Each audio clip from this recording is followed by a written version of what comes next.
All right. I love it that we're just starting with 401 and we're just going to do movies. Yeah, we promised all this production talk, and you're not working too hard on that shit for last week. I don't want to talk about it right now. We're in the middle of casting right now, so that's all you need to know. Well, we had a great day of callbacks. I guess we can talk about that. We had really great actors that showed up, and they gave some great readings with each other and singularly. So that was a very fun day to see great actors elevating the work. And in this case, my work, my script. Andy has nothing to do with this. No, not at all. I'm just here. You do, page 22. We got to do what in the who how? Yeah. Oh, okay, go. Yeah. Anything in bold, figure that out. That's what a producer does, or in this case, meanders. All right. Yeah, so that was fun. Casting, it's all about casting right now. So we're getting ready to make our choices and notify the actors, and then comes rehearsal and the tech scouts coming up and camera tests. It's all happening. Yeah. It's all happening Little by little. but it was a very exhaustive weekend with work, so I decided today let's talk about movies we actually got to watch this past week. Yeah. Or in Andy's case, the past month, I think. No, just the past 2 weeks. The past 2 weeks. Yeah. So I saw Michael Bay's Ambulance. Yeah. I'm curious. I wanted to watch this movie as well. Based on a different film, or a film that has already been made with the similar plot. A rogue ambulance. No, that's not what it's about. Oh, it's like Herbie. You remember Herbie? Yeah, the car. Yeah. The love bug. The love, yeah. See, that's what I thought it was about. But it wasn't.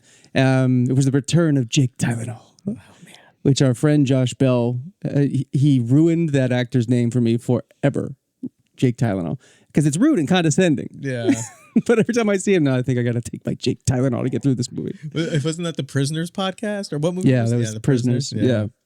Ruined that movie too, because we were joking so much about it. Still haven't gone back and watched it, as we have a tendency to do. Ambulance, this will be the most controversial.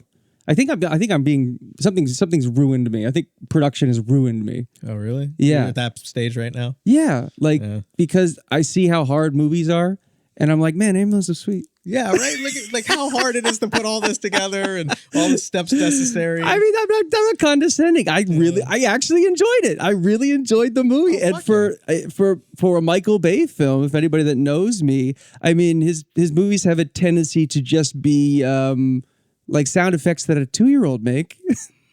Sometimes. I mean, the next sequence is like, and then poof, and then char. Especially the Transformers movies. Oh, I couldn't. I think I saw one of those. One with T.J. Miller, whatever that one was. Oh, was that the third or fourth one? I don't know. We saw it at the drive-in. Yeah, that's right. Yeah, I think it was the fourth one. And it wasn't just you and me, by the way. It must have felt like it. No, we had a whole group. But yeah, Michael Bay is one of those conundrum filmmakers of opinion because he makes entertaining movies. He doesn't make movies. He makes entertaining movies. Do you know the difference? Yes, I do. Having the segment Crap Night for so many years. Yes. What do you think I mean by that? Just I love you said yes I do. Oh shit, he's gonna ask me. Damn it. No, it's just like it's just the popcorn blockbuster type of movie versus the maybe more artistic or nuanced movie. Well, okay, we could delve into that a little bit. What I mean by entertaining movies is sort of what I used to mean about Marvel movies. Yeah. It's like we're making a theme park ride instead of a movie. Yes. Okay. And Michael Bay he's always made entertaining movies, and I will say movies, and not just a theme park ride, because he does have relationships in them. He does have emotional arcs in them, diverse character studies. And then for some reason he goes in there and does his own thing and kind of like Spielberg on acid. Yeah. Kind of like sense. Spielberg, but with a lot of misogyny. Oh, God. No, I mean, I guess not misogyny, just, they feel very like bro-y films. Right, like men would love this movie. Men would love, this high octane. Explosions. Yes, tons of car chases and explosions and, oh, yeah. But I was thinking about his career when I was watching this going, I'm actually really entertained by this. Why is that? Because, I've not been the biggest supporter of his, career. You can't deny movies like The Rock are insanely fun, though. Right. Even Armageddon is insanely fun. it's just his style is to do all those big effect shots and all that crazy CGI at times, but he also has a nice mix of using real cars and real pyrotechnics and real stuntmen, and so that's, you always appreciate that. But it does have a weird thing about his humor. His humor is very distinct. It's like, and then we're going to go here for a joke that needs to be ill-timed. Right. Just to release a little. So Ambulance was like the highlight of his career. It had everything. It was like, if I didn't know he directed it, I would have told you he directed it. He's graduated to a class, or maybe he always has, of directors where I can see the Michael Bay style now, which means there's some asshole kid in film school right now going, I want to make Michael Bay movies. Yeah, I'm sure there is. When I was in film school, it was everybody wanted to be Tarantino still. And then when I graduated, I remember talking to film kids a few years later, everybody wanted to be Christopher Nolan. And the actors always wanted to be Johnny Depp when I was in film school. Right. So there's like 4 Johnny Depp lookalikes at different phases in Johnny Depp's career. That was always fun. No, one of them. And then, and then if you'd ask him about it, they'd acted like you had no idea what you're talking about. Yeah. I am an individual actor. Okay. Exactly. I am my own style. All right, Captain Sparrow. But that had come out. Okay. Nobody ever dressed like that. I wish. It was cool. like only Johnny Depp from Benny and June, and like Johnny Depp from when his off days in the 90s. Yeah, I gotcha. Always had a clove. Makes even more sense now. They got clothes on you? Yeah. Oh, yeah. You like those, don't you? But anyway, Ambulance really, it's a full adrenaline octane movie, and you have to admit that this is Michael Bay's drone movie. The use of drone shots was ridiculous. It was like J.J. Abrams and his lens flares. It was every 5 seconds, boom, huge drone shot that captures Los Angeles and takes us back into the reality of the movie. It was just so jarring. I kept going, and another one, and another one. Right, I do. Maybe that might be the next phase and action movie. Well, it's easy, and then nobody dies. It's really safe. So I get it, but it looks like a drone. It looks like it looks like a teenager in my backyard had better access to Los Angeles. Yeah, I'm just not a fan of the look of drones because it looks like they just slapped the camera on there and went like, go. Send her up. Yeah. Well, we'll get it. And what if we do a 360 here? I mean, it's the thing going into circles in the air. Hey, man. He is that guy. Like, I would love to sit in on his production meetings. Yeah. Just to hear the way he describes shots. Because I'm pretty sure it's like a little kid with 2 Tonka trucks just going, crush, karanga. They must say no to. I want to hear those. Like, we're not doing that.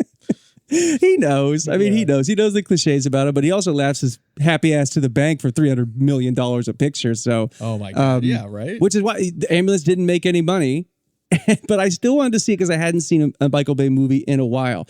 You got to take things away. Obvious critics, they lambasted this movie because of things like plot and character, which it doesn't have. Things of a movie. Michael Bay movies. Yeah. I'm not saying they're not there. They're just very thin. Okay. Gotcha. The brothers in this, the setup of the brothers, one is white, one is black, and then their dad was a famous bank robber, and that's just the reason that we're in the story now. One wanted to get out and join the Marines, and the other one stayed in and wanted to be better than dad. Right. And you're like, oh, that's fine. Just move along. Come on, keep going. Move along. And the one that wants to be bad is Jake Tylenol. Come on. He's the bad guy? He's the bad guy. He's the bad brother. He was a villain in one of the Marvel movies recently. I liked him. It was one of his best performances because he never plays the straight villain. Like unless the Marvel movie, I didn't see that one. No, it was cartoonish. Nightcrawler was a great performance because he was evil and he really did it well. Right. So it was a continuation of Jake. What is his last name? I can't unsay it now. Gyllenhaal. Jake Gyllenhaal is inherently evil. Yeah, all right, but you never know. Leading men, sometimes they try to be leading men, it doesn't work out, and then sometimes leading man goes, oh, I get better response as a villain. Right. That's interesting. But as much of it as a villain as he is, they try to paint him too much as like, I'm a villain, but I'm also a human being, and I'm going to, in the back of the ambulance or in the front of the ambulance, because the movie takes place 80% inside of a speeding ambulance. They can't stop. They can't stop because if they stop the cops that are chasing them, we'll get them. Yeah. Throughout the whole thing, even though there's a shot police officer on life support in the back that one of them shot, and an EMT that they're holding hostage, who's trying to keep the police officer alive. for some reason they keep cutting to Jake Gyllenhaal making jokes the whole time, like really bad jokes, inappropriate jokes, like not sexually or anything like that. Just, this isn't really a good time to joke right now. Right. You got somebody dying. You're on the run high speed chase. I mean, I get it, but you have to see the movie just to understand. Yeah, of course. They were so unique in like the dickish nature of it. I couldn't believe it was like what I always complain about Marvel movies. The jokes are so cheesy sometimes that really just pisses me off when the 15th one in the movie comes. Just can we focus, please? Can we focus on what's going on here? The world's going to end 22 times. Right. Let's get on with it. You don't need the humor. We get it. Yeah, the jokes drove me crazy. But and you have to pull up the actors' names here. The two other leads were superbly good. Superbly good. All right, so we have Abdul Mateen. Yes, he's the new Candyman. He was the other brother, and he's just an excellent actor. He's fantastic in this. He shows the most depth of any character in the movie. And then the woman who played the EMT, Eliza Gonzalez. she actually was the best part of the movie for me. She was so good that. And her arc is actually the only arcs you believe in the movie. I guess the other ones you do believe, but her plight was she's thrust into this situation where she has to keep somebody alive, a police officer, while she's being held hostage. Right. And then she's introduced into the middle of the family dynamics going on between these two brothers. So there's so much shit that's going on in this movie. It's like I said, Michael Bay on steroids, because you go, my God, I don't even have time to say this is ridiculous what just happened. Yeah. Because right when you say, like, that guy they ran him over and he flew through the windshield and he's staying in the windshield, and now Jake Gyllenhaal's punching him in the face to get him out of the hole in the windshield, and he's making sarcastic comments when he's doing it. So that's a lot. That's a lot to take in at one time. Yeah, and then a car shows up with an Uzi and kills, like, all these people. It's just... Every sequence, there's something fucked up that happens. Like, you go, get the fuck. Oh, wait, next thing. Yeah. But it shows you, like, at 2 hours and 12 minutes or whatever it was, it doesn't quit. The whole movie doesn't quit. It's completely ridiculous. It did have me emotionally, and it had my adrenaline going the whole time. It really did. Even until the end, where it was like, okay, finally I can say this as an audience. Get the fuck out of here. All right, good. And then when you walk out in the theater, you go, God damn it, he got me. Yeah. He got me. Fooled me, Jerry. But it was an enjoyable movie. Yeah. But I could also see why people would be like, shut the fuck up. Okay. I mean, I don't give a shit, man. I was entertained the whole time. And like I said, something's broken in my brain since the Batman. You've gone crazy. I've gone crazy, and now I'm going to go back and denounce all my opinions on big budget CGI action movies and the Avengers and all that kind of shit. I won't. But this one did get me. And I actually know I'm going out on a limb here, one that you'll surely break, and say you're going to love Ambulance. I wanted to watch it. I didn't know it was all this. Now I'm even more excited. Yeah, they spent about 5 minutes on the backstory. Perfect. 5 minutes. I guess we don't need it. All right, what happened to your father and who are you guys? Okay, go. Ambulance. Yeah. And then they don't spend a lot of time on, like, well, that guy was just a dick. Oh, man, he's going to be trouble for this. And then he dies 5 minutes later. You go like, oh, I guess not. Just the classic movie tropes. It was like they weren't going out of the way to ignore them. They were going like, oh, yeah, we forgot we said that. Yeah. Oh, kill him.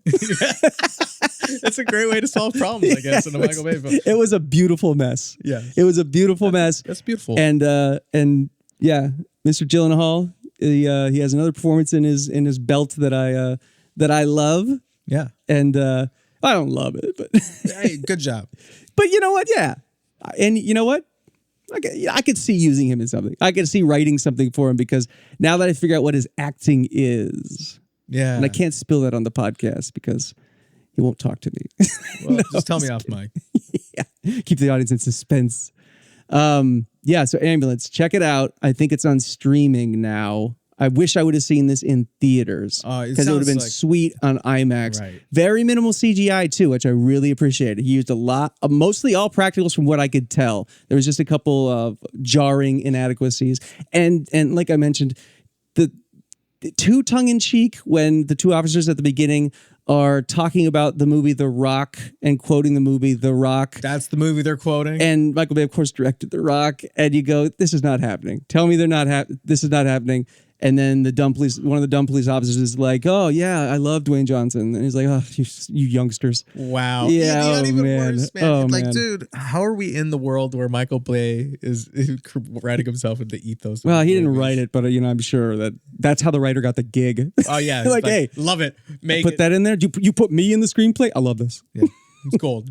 So you watched The Bad Guys this week. I did. And the only reason I suggested you watch this was out of pure and sheer boredom, because you never watch anything current because you're a giant sloth. No, that's not true. I watched some hip movies. Some like? Well, it's summer's coming up, so now it's going to become more frequent. I'm a sloth the animal. You know, sloth's an animal, right? Yeah. Okay, good. Yeah, it goes very, very slow.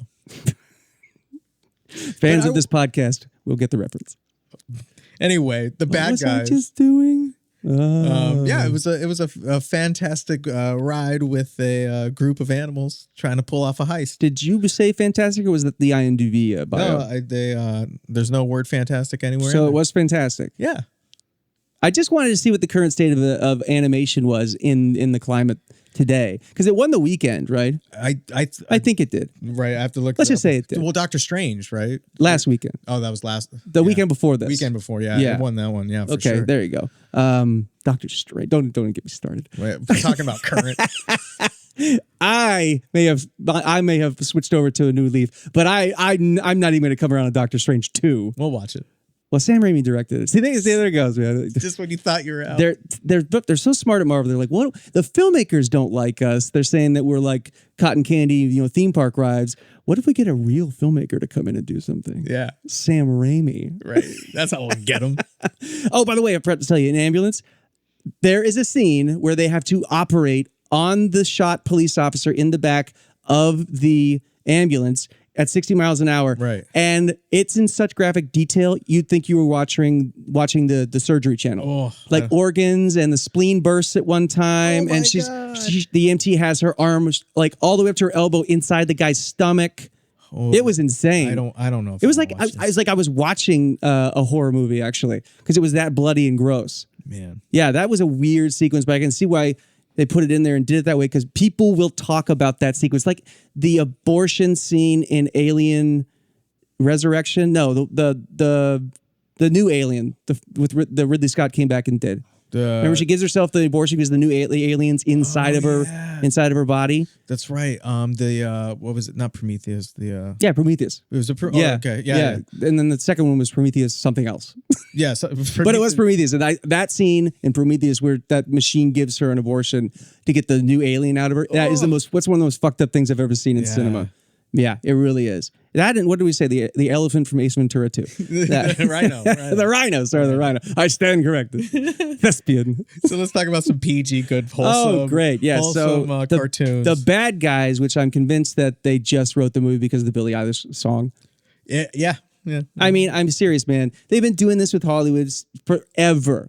Hey, what's a hit song we have right now? Just tailor so we can sell some CDs. Tailor some kind of comedy or something to it. Just make a movie and put some animals in it like they did. Yeah.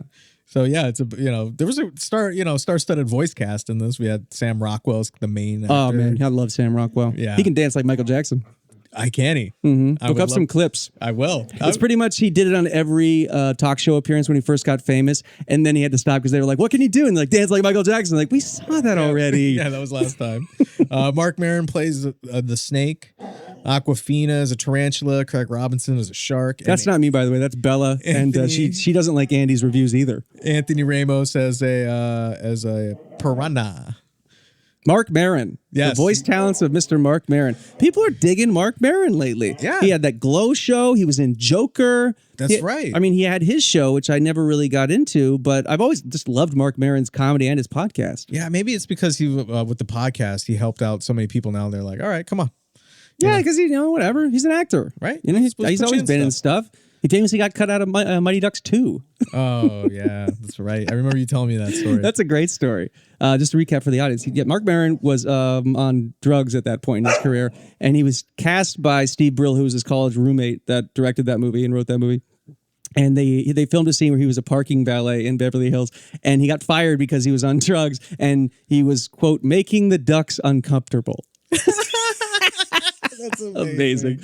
Anyway. Yeah, so the bad guys, I mean, it's DreamWorks. So it's like the Suicide Squad, but with Looney Tunes. Yeah, but they're not bad or anything. They're why like, are they calling the bad guys then? Because it's in the title. They're bank robbers, that's why. But they have good hearts. They're not bad. Well, that's the whole thing. That's some rich billionaire oligarch's money.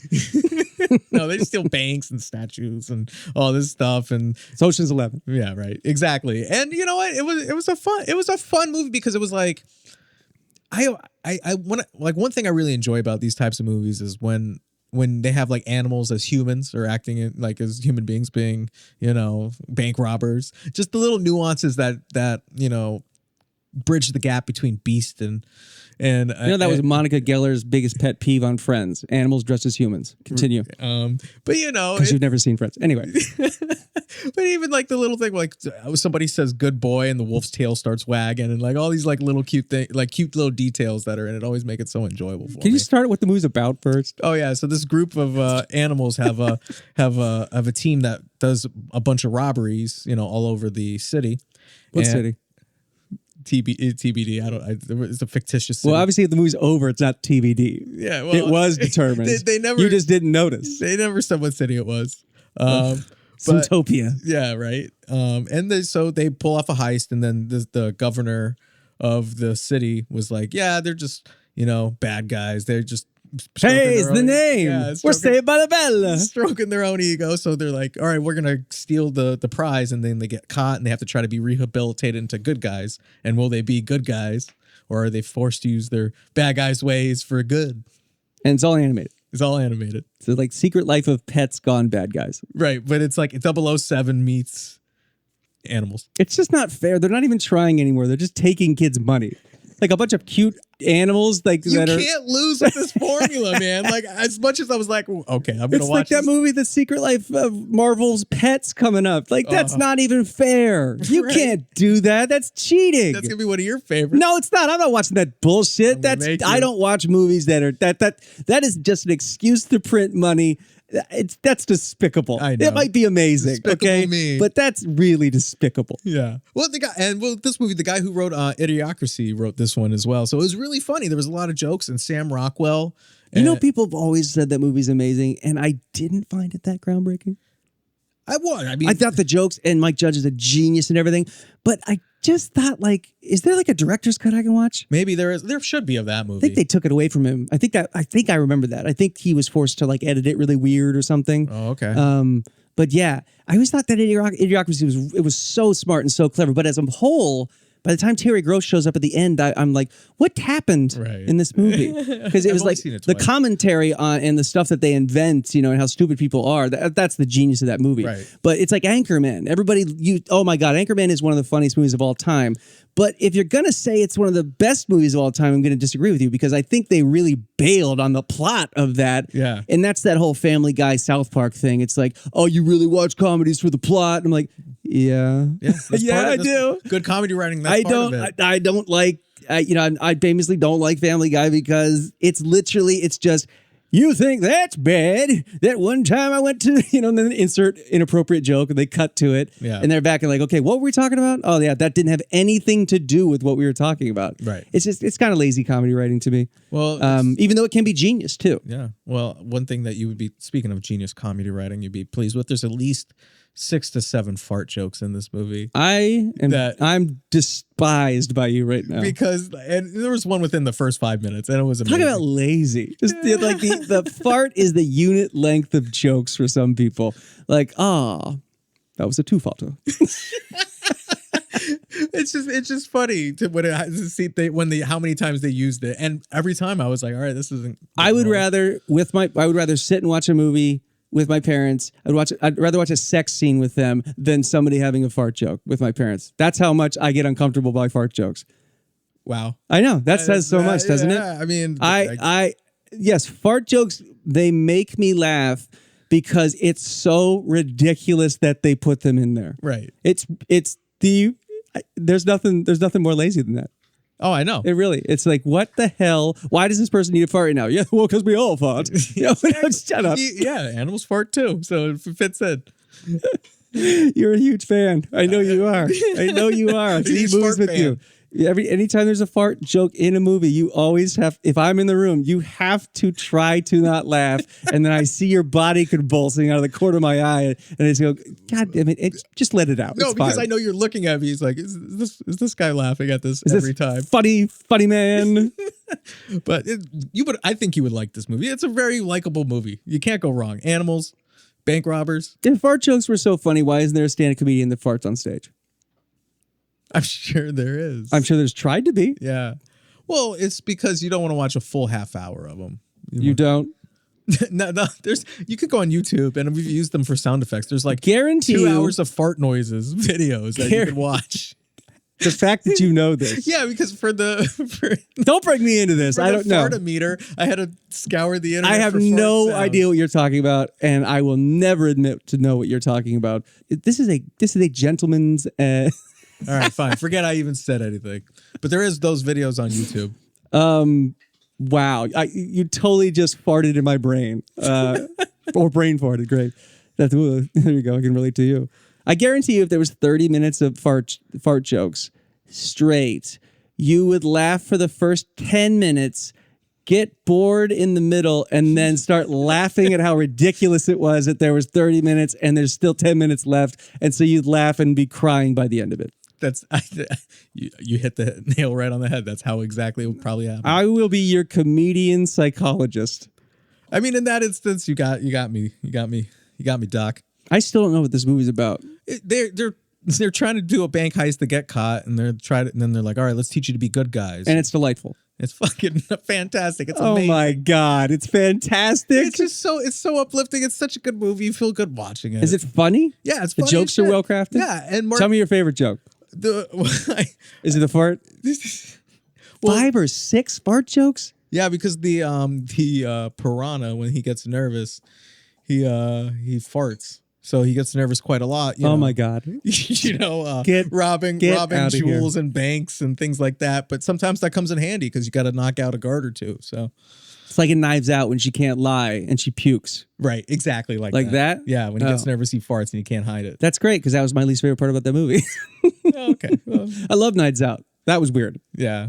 Well, I mean, this one makes more sense. Because I've never met anybody in my life. I've never even heard of anybody in my life that can't lie, so they throw up. They literally throw up instead of. I mean, that movie seemed like it was based in reality too. Yeah. I'm making a sequel. Yeah, that's right. I'm gonna watch it. I like the first one. I love Rian Johnson. I think he's a genius. I love what he did to Star Wars. Yeah, Rian Johnson, Star Wars. See, my opinion won't change on that, except for when Laura Dern's character blew up, and then was it Laura Dern? No. When Carrie Fisher's spaceship blew up, and then she floated using the Force back into the spaceship. Right. It's magical. It was better than the third one, Beth. Yeah. Let me tell you. Force Awakens, or was the Last Jedi? The Last Jedi. I'll never be able to unsee those horses in space riding on the plane wing. The chariots. In space. Yeah. In space. Horses in space. Well, shit, they put Freddy and Jason. They put aliens. Star Wars horses in space. That was my title for it because I couldn't unsee that. That was ridiculous. Yeah, that was. And then all of a sudden, like Rey and Qui-Gon. No, who's Adam Driver?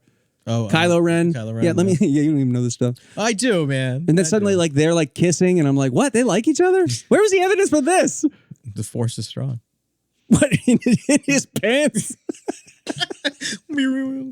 That's a bad joke. That's just an obvious joke. Come on. But I mean, come on. I'm just trying to do anything to take my attention away from your review. Sorry. About that. I'm done. I don't know what else to say. You got to watch it. It's an animated movie about animals robbing stuff and trying to be good.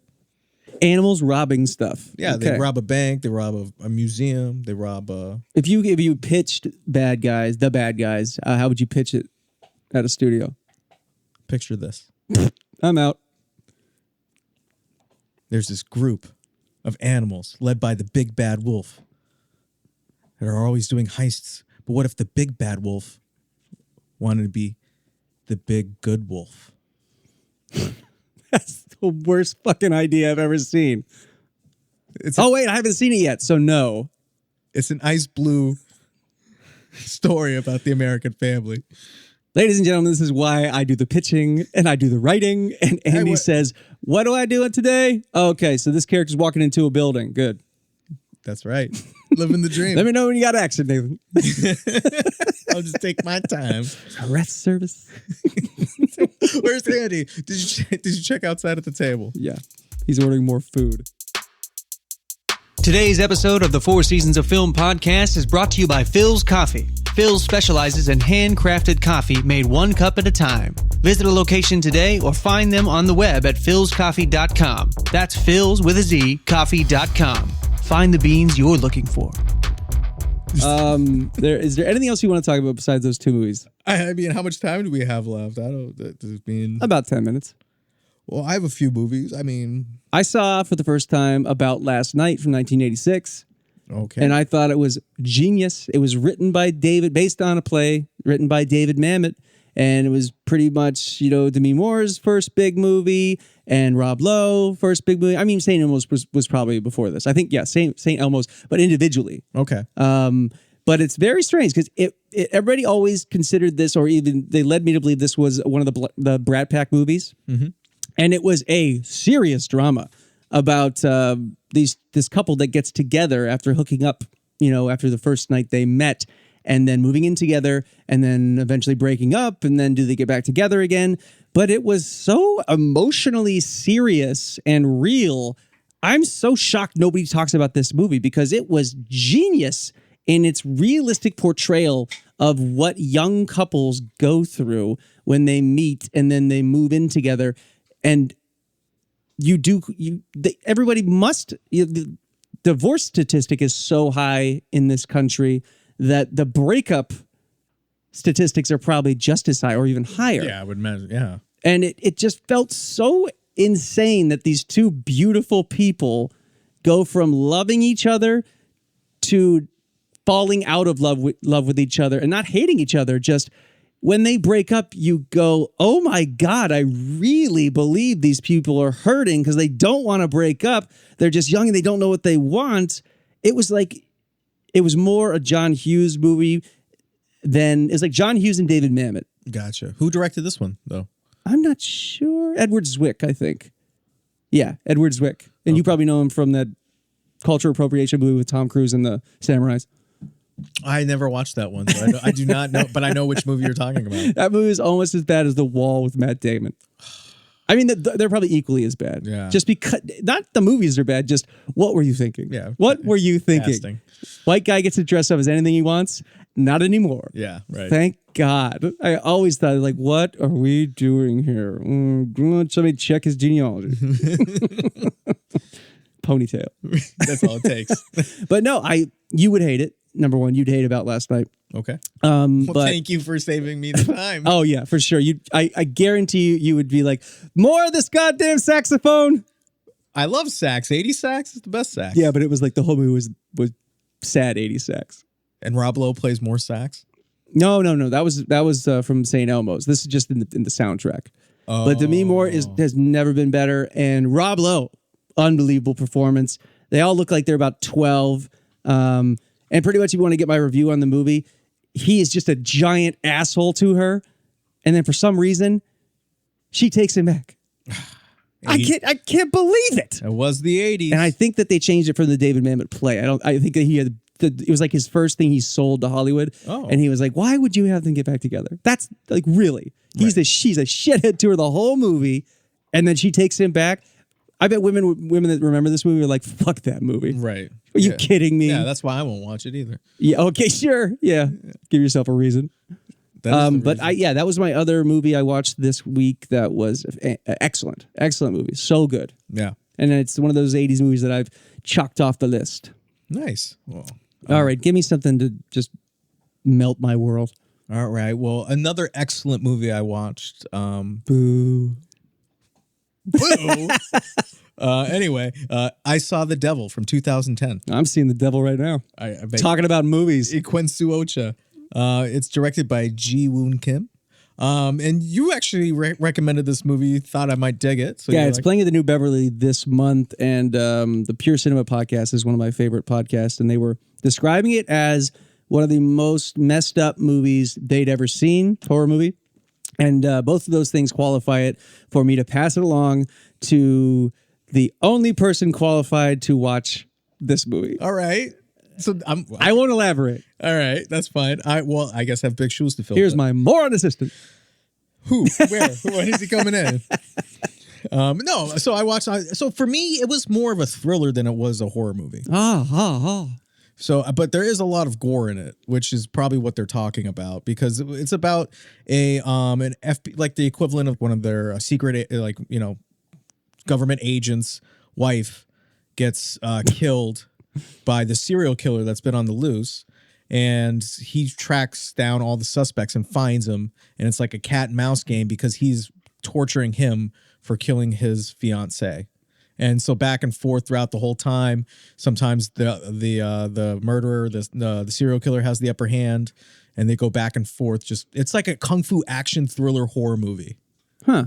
And it was it's like a revenge movie. It's a revenge movie, yeah. So it's like the aspect. There's a serial killer. There's lots of gore. It's like you have that aspect, but it's a thriller because it's really focusing on the government agent, because he is just tracking him down and kicking his ass. And what's the name of that movie you made me watch for Essentials that one time about the girl who, it's like she kidnaps the guy who, like assaulted her and then tortures him. Remember it's oh yeah, she has the surgeons and she has a knife and like the surgical gear on in the cover. That's right. What was that movie called? You recommended it to me. Man, I forget now. Unbelievable. You can't put me on the spot. You have to talk to my people. God. Anyway, it sounds like what you're talking about. Yeah, but it's like a 2.5 hour nonstop thrill ride. I mean, it was about a kid. No, isn't the poster with a kid on it? No, it's just a really young person. Yeah. I like how it turned its head on, like kind of the thriller genre of like, it's like Heat. It's like Heat a little bit. Like the cat and mouse game, back and forth, cop versus perpetrator. Yeah, Heat's not really cat and mouse back and forth. Well, this one is. Yeah. I don't think you've seen Heat, actually. Think. It's not really at all. They're not. They're just trying to find the people. It's not like they're leaving clues like pop quiz, hot shot. But what if they did find each other all the time? So that's what this movie's about? Yeah. Oh, great. Yeah. Unbelievable. So, read it because he's like, I don't want him to die. I just want him to Why would torture. I want to watch it? Because I hate gore and I hate horror. It's not horror. It's a thriller. I do hate gore. I don't hate horror. Yeah. So there is some gore. Even I had to turn around a little bit because it was a little bit. Turn around? Just, I can sit through the gore. I just don't like twinge a little bit. But surgery scene in ambulance. Oh, man. They do some shit with the Achilles, man. That spleen, when that spleen breaks, man, it blows up. You're like, wow. Yeah. And then the guy wakes up in the middle of the surgery. The detective, or the cop that gets shot in the ambulance, he wakes up in the middle of the surgery. Oh, God damn it. He's like, what are you guys doing? And that was part of the thing. At the end of I don't want to spoil it for you, but at a certain point in the movie, he after they have the surgery and the EMT's arm is in his stomach up to her elbow, he wakes up again. He goes, was your arm inside of me? And she goes, yeah, really far. And he goes, okay, cool. Wow. You could have cut 20 seconds out of the movie right there. It's very weird jokes in that movie. No, I mean, I think you would appreciate this movie for the stunts, the practical stunts with the fighting and all that. What year was this made? 2010. Okay. It's a really great story, and the way it's very clever in the way how they keep meeting or how he keeps setting up this guy. Okay, did you see Drive My Car last year? Yes, I did. Okay. Now, I love that movie because I told you, because that was one of the best screenplays of the year. I think it was my choice for best screenplay of the year. That's a great story. Yes. And think about why I think that's a great story. Now, relate that to this story. There is a car. I'm not the physical elements. I'm talking about Drive My Car. I love that it always keeps you guessing. There's always new information. There's always something new that's going on in the plot, and it never meanders. Unlike what you're doing now. It never meanders, man. There's always something new pushing forward because the guy is also trying to figure out who is tracking him or how he's tracking him. So he outsmarts him sometimes when you don't see it coming. So and it's it's like a revenge film, and so this guy's, and the whole time other people are like, what you're doing won't bring her back, man. But he has to learn that the hard way. Okay, there is a movie that I'm going to recommend. We're going to get out of here, and I think you'll like it. It was directed by Michael Haneke. I think that's how you pronounce that. It's a movie called Caché. Okay. I think it's a French film, and it's about a married couple who's terrorized by a series of surveillance videotapes that keep showing up on their front porch. Ooh. And it's a cat and mouse game. You don't know who it is. You don't know who keeps doing it, but it's threatening both of their lives and their safety and obviously their comfort. But if you like the movie that you're describing to me now, that's what I would say. Go watch Caché because I think you like it. All right, I will. I'll check it out. And I'd also like to hear what you think happens because it's one of those movies where it's an interpretation. Oh, what do you think happens in this movie? I will watch it soon, and we will comment. And can I please watch the last 10 minutes? Okay, I'll let you know. I'll save the last 10 minutes for you. You ever go to the movies and a movie ends and the audience is silent and then somebody usually goes like, "The fuck did that mean?" Yeah. That's what this movie's kind of like. And I love, and not the last time that happened to me, No Country for Old Men. That's one of the most famous times. I remember that happening. He gets that big ambiguous speech about his dream at the end, Tommy Lee Jones's character, and then it fades out and people go, I heard this one guy say something like that. He just went, "The fuck did that mean?" And it was like, yeah, that's right, man. That's what, it's so great. And he's like, you gotta be kidding me. I paid $10 for this? Yeah. No, I gotta go figure it out. Yeah. I want answers. Fuck this movie. And I'm like, no, dude, it was genius. Let me tell you. He's like, get away from me. Yeah. Who are you? Do you know what happened? Then no, where's your mask in 2009? Or 2007. Okay, well, you didn't interest me in watching your movie that much, and then I don't want to see the bad guys still. You have no soul or heart. And you don't want to see About Last Night, but you do want to see Ambulance. So actually, I win for the week. Because I convinced you to see my movie, and I couldn't want to see yours you'll just less. Say you don't want to less. I couldn't see it any less.